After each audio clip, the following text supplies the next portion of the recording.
Well, this morning, topically, we are going to be briefly talking about the concept of freedom. And so we have a Bible verse that I'm going to show you in a second, but first, let's just revisit our numbers, shall we?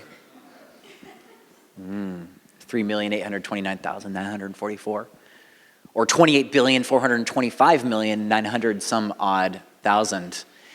If you want to know what these numbers mean, I'll see you on Christmas Eve. What are those numbers? Why are they counting up? I keep calling it a countdown, but it's not a countdown. It's a count up. Intriguing. Let's get to the Bible. Psalm 68. Psalm 68. Psalm 68, verse 19. I would encourage you, if you're so inclined, to read the entire chapter, which I was so tempted to do, but there was a couple things going on this morning. But the entire chapter is about God's authority to conquer basically any adversary that would come against us. Any adversary. Interestingly, the adversary, the enemy in this psalm is unnamed, which is helpful for us because it means that an enemy of any name falls under the purview of Psalm 68. But Psalm 68, verse 19, we'll have it up here on the screen. It says this: "Blessed be the Lord, who daily bears our burden, the God who is our salvation, Selah." The word Selah at the end there, that is literally a Hebrew word. It's the transliteration of a Hebrew word. And scholars don't exactly know what it means, but pretty much everybody agrees that it's some kind of musical interlude meant to evoke a moment of reflection. In other words, the psalm is a song, and you get to that point in the song, and then you pause for a second because you want people to think about what it was that was just said. God daily bears our burden, and he's a God of our salvation. The next verse is the verse that I really wanted to focus on, though. It says this: "God is to us a God of deliverances, and to God the Lord belong escapes from death." There's two things I want to say about that. Number one, the word deliverance in Hebrew is synonymous with salvation, freedom, and rescue. So anytime you see those four words, they very likely are the same Hebrew word. So when it says deliverances, it means freedom. But that word is plural. It's not just one. It isn't just this God who that one time did that one thing for me, and now it's an irrelevant God. It's not a God who only saved us through Jesus dying on the cross, but he is a God who brings deliverance upon deliverance upon deliverance. And sometimes even in the same area. Sometimes you've experienced a freedom or a deliverance in one area of your life, and then God later, years later, brings more freedom and deliverance. And for some, that frustrates people. I thought I was done with this. In fact, I think it's just an unfolding testimony that God has more freedom for you. He's a God of deliverances, plural. But then the second half of that verse is really important. It says, "To God belong the escapes from death." And the phrase "escape from death," it basically means that, you know the English phrase, "I was on the brink," like I was on the cliff's edge, I was on the brink. Delivering you or bringing an escape from death means that God brings you back from the brink. But here's the thing that I want you to reflect on. It says that to God belong the escapes. To God. What that means is he owns the avenue to escape. He owns the deliverance. He's the only one, is another way of saying it. He's the only one. And I know that for many of us, there are some areas of our lives where we have not experienced freedom. We have not experienced breakthrough. And I wonder if maybe it could be because you are trying to own your own escape from death. You're trying to bring yourself back from the brink. Or you're looking to other sources. You're looking to your cleverness, your strength, your will, your education, something that isn't actually the Lord facilitating the escape from death.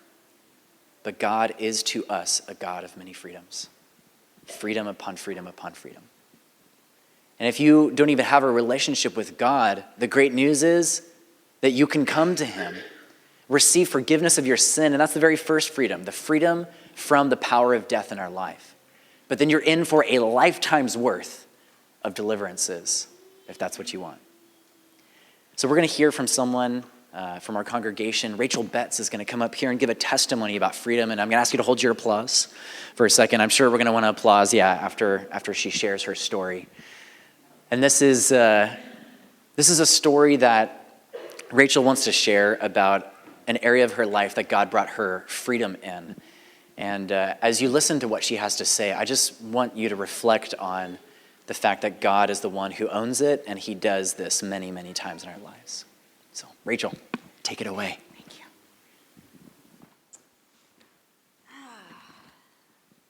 Want to share, he said. Not really.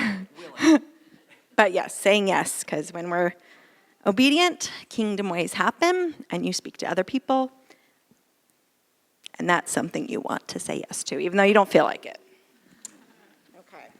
Okay, so something I have found freedom in is a situation that happened in my life. It's actually going to be like coming up on the anniversary of it, about almost 10 years ago. A lot of you have heard my story about how I lost some people in my family. It was December 19th, 2009, and I have 4 brothers, and 3 of them were up in the mountains, Northern California, and they were, I think they were hunting or fishing. They were horrible. They never caught anything. So they say that's what they're doing. I'm like, whatever. What did you get? Nothing? Oh, okay. So they were up there. They had their dog with them, and they were coming back from the mountain. It was snowing where they were at. It was really cold, and there was this kind of lake pond, and the dog had went out onto the ice. It was a frozen over lake. It broke. The dog fell in, and he was having trouble getting out. My brothers thought it was a lot shallower than what it was, and one went to get the dog, but the ice broke under him, and he fell through, and then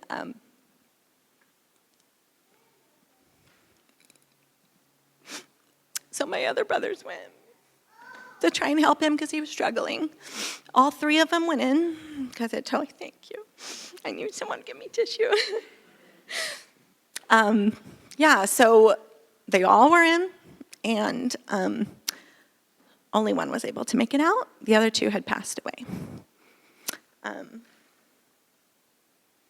And that was the beginning of a time when I was just devastated, shattered, completely broken and depressed.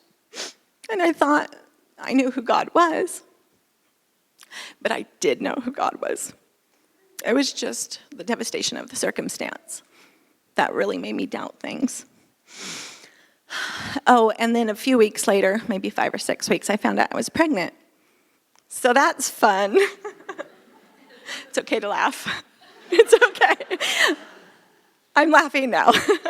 But really, I think that was part of the Lord's putting me into freedom. Because if I wasn't pregnant, I don't know what I eat, what I drink myself, that was just part of it. Because I remember just being so depressed, and it was January at that point afterwards, and I'd just be laying on the couch, and it was like a storm. I can totally vividly remember the stormy day. The wind was angry, it was whipping everywhere, and I was just looking, and I was like, how appropriate is this for where I'm at right now? And I feel like I'm going to puke because I'm pregnant. So that's so fun. So that's where I was at. About 5 months later, I had an opportunity here at Coastlands. They asked me if I would like to come on staff and be, Prisca Martinez was a former pastor here, if I would be her assistant. And I'd barely started going back to church, you guys. I was like, I text when I'm coming a few months later, and everyone surrounded me, but just to walk into the building, because I was really angry at God. I was like, I cursed him. I cursed our God. I cursed him. I was like, how could you, that can move a mountain with your pinky finger, couldn't save my brothers? How many times have we done that? You just read the headlines, right? And you're like, this does not make sense. But he is who he is. So I had an opportunity to come on, and I was in such a hard, dark place. I was like, I have a baby on the way. I have another one. She's almost 2, and I was like, I can't live like this for my children. I can't live like this for my marriage. This is not who I am. This is not what I want. I don't want this. And so I made a choice. My feelings did not want to. My choice said, he is the only thing that's going to bring you out of this. The only thing, nothing else. So I said yes. Poor Priska. I was a mess, but she was so awesome with me. So I had a choice, and I wanted to remind you of Jesus had a choice right before. Do you remember when Garden of Gethsemane? Let's see, Matthew 26, 36 and 39. I'll read it real quick for you.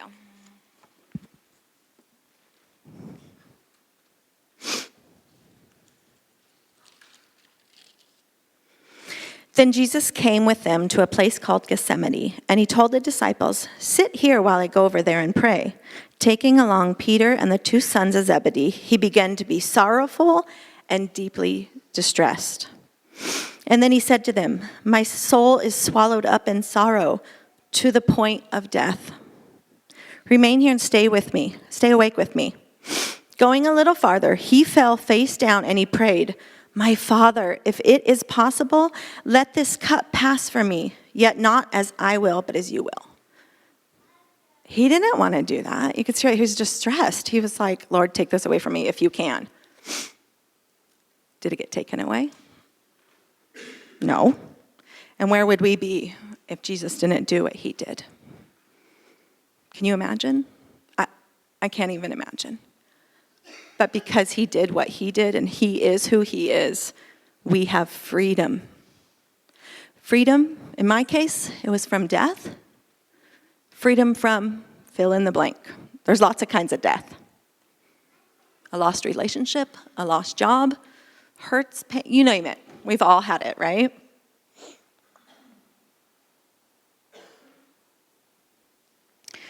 It was so good, the scripture Evan was sharing. This kind of tags on to that. It's Revelation 1, 17 through 18. "And when I saw him, I fell at his feet like a dead man. He laid his right hand on me and said, 'Don't be afraid. I am the first and the last and the living one. I was dead, but look, I am alive forever and ever, and I hold the keys of death and Hades.'" He holds the keys. He is the key to our freedom.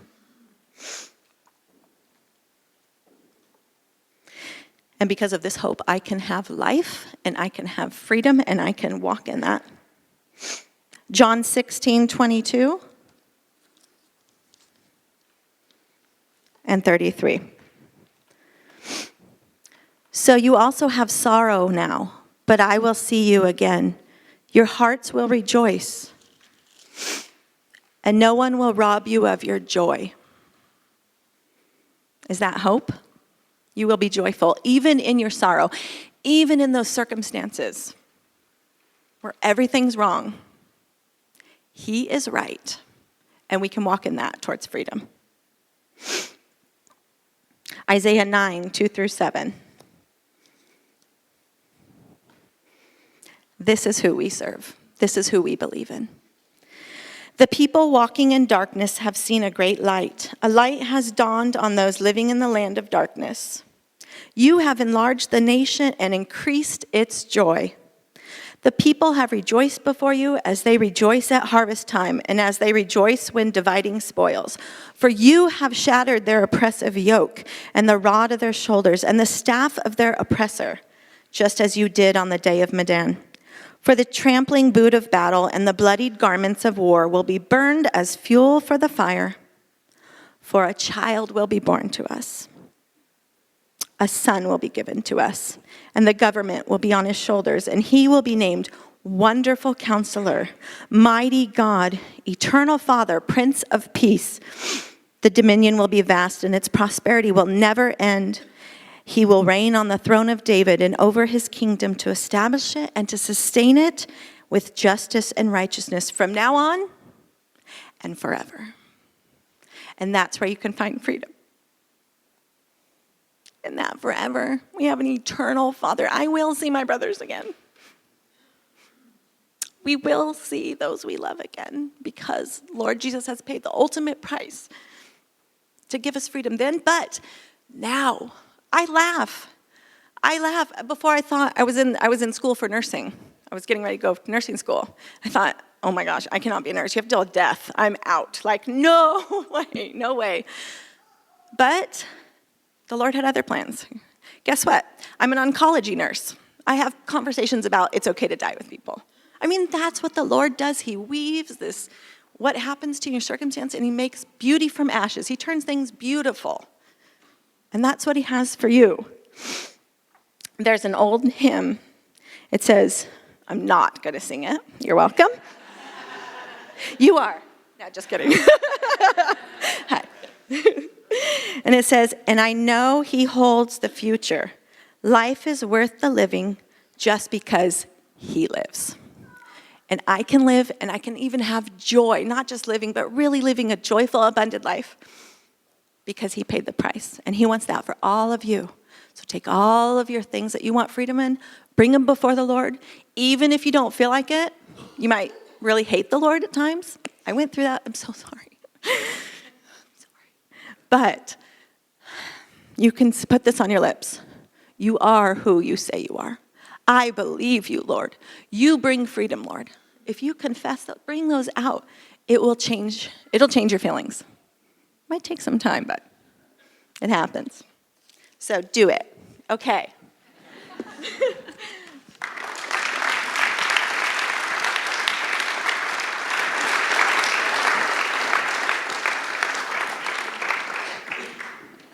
I don't know why I preach. I just need to get Rachel up here. She's just, that was tremendous.